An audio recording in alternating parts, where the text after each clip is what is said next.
નમસ્કાર, આપ જોઈ રહ્યા છો સ્પાર્ક ટુડે ન્યૂઝ। આમોદમાં આરએસએસના શતાબ્દી મહોત્સવ પ્રસંગે નગરના મુખ્ય માર્ગો પર પથ સંચલન યોજાયું।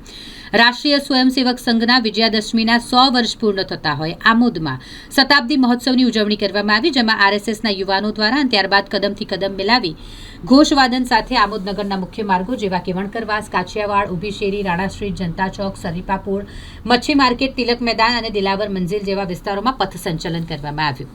આરએસએસના યુવાનો પર ઠેર ઠેર પુષ્પવર્ષા કરાઈ। ત્યારબાદ પાર્ટી પ્લોટના વિશાળ પટાંગણમાં પરમ પવિત્ર ભગવા ધ્વજનું પૂજન કરાયું।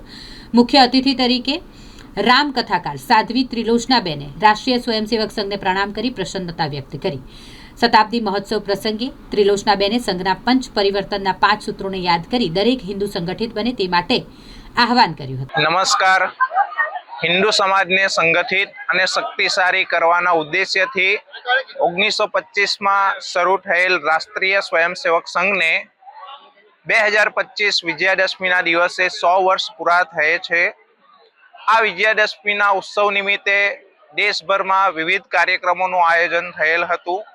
એમાં આમોદ તાલુકાનો વિજયાદશમી ઉત્સવ પણ આજ રોજ રાખવામાં આવેલ હતો, જેમાં આમોદના 80 જેટલા સ્વયંસેવકોએ પથ સંચલનમાં ભાગ લીધો।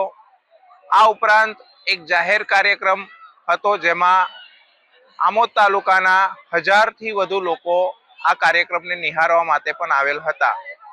સંઘના વર્ષ દરમિયાન વિવિધ કાર્યક્રમો થવાના છે।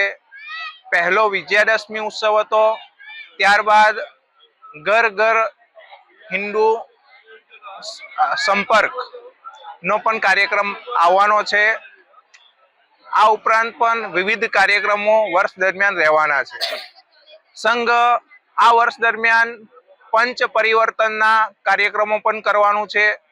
પંચ પરિવર્તન એટલે સામાજિક સમરસતા, સમાજમાં ભેદભાવ દૂર થાય, હિન્દુ સમાજ એક બને। બીજું છે પર્યાવરણ, પ્લાસ્ટિકને હટાવો, વૃક્ષો બચાવો, પાણી બચાવોના ઉદ્દેશ્યથી પર્યાવરણમાં પણ સંઘ કામ કરવાનું છે। ત્રીજું છે નાગરિક કર્તવ્ય, આપણા બંધારણના નિયમોનું દેશના દરેક નાગરિકો પાલન કરે। ત્યારબાદ છે કુટુંબ પ્રબોધન, આપણા કુટુંબોમાં સંસ્કાર મળે એ પ્રકારની કાર્યક્રમોનું નિર્માણ કરવું અને આપણા કુટુંબો મજબૂત બને, સશક્ત બને। અને સ્વદેશી એટલે કે સ્વભાષા, સ્વ ઉત્સવ, દરેક બાબતમાં આપણે સ્વદેશી બનીએ। આવા વિવિધ વિષયોની અંદર સંઘ કામ કરવાનું છે।